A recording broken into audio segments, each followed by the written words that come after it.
No peeky there. He's got his eyes on King Felix. Grounded and grabbed there by Andino. He flips to first, and the out is made. The catch was made by the first baseman, Morales. Hernandez was right there as Wells moves to second. Now Joe Girardi's going to say, hey, my guy couldn't get to the base. Well, this is an interesting interpretation because he is right in the way, and that's a very valuable knee that just gets clipped right there. You see Felix Hernandez is coming up a little bit limping right now as well. Now Alan Porter, the first base umpire, listening to Girardi, is now going to check out with the other umpires if in fact Overbay had nowhere to go. And it's clear he had nowhere to go. Yeah, that's obstructing the runner. The runner has to have access to the base. Can't run in front of him. Now this isn't reviewable. So this is hopefully the other 6 eyeballs saw it that way. You see King Felix in the way, can't step on the bag. Unintentional. Yeah, Andino's acrobatics kind of threw both the first baseman Morales off and King Felix. And when I say reviewable, home runs are reviewable with video or replay.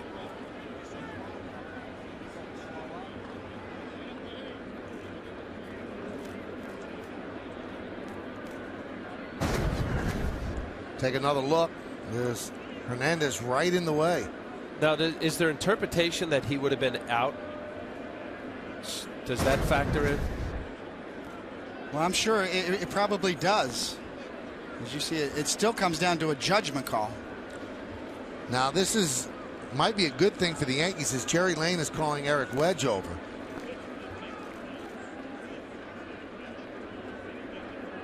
Also, Lyle Overbay actually did the gentlemanly thing and tried to avoid Hernandez. If you're on the baseline, he could run right up your back and knock you down if he wanted.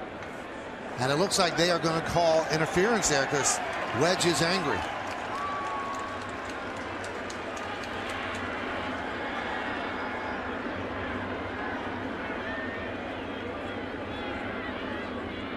That's Hunter Wendelstedt talking to Eric Wedge, veteran umpire, along with Greg Gibson.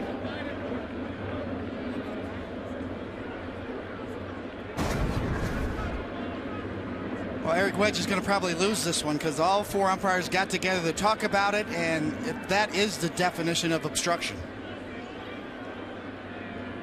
So the issue is that whether he was there or not, he would have been out, but it still inhibited him from being able to tag the base.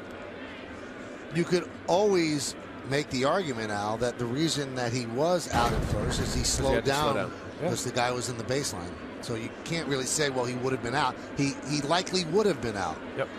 But you could always counter argue and say he had to slow down, otherwise he would have crushed Hernandez. I'm only saying that, Michael, because Eric Wedge had to have seen it as well. He had a good vantage point from the third base dugout. He's looking right down the line. So he knew his pitcher was in the way. You can almost see Hunter Wendelstedt's lips there.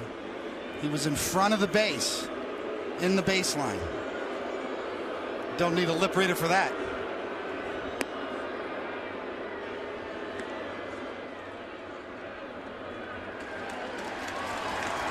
So the crowd cheers as Overbay is given first base.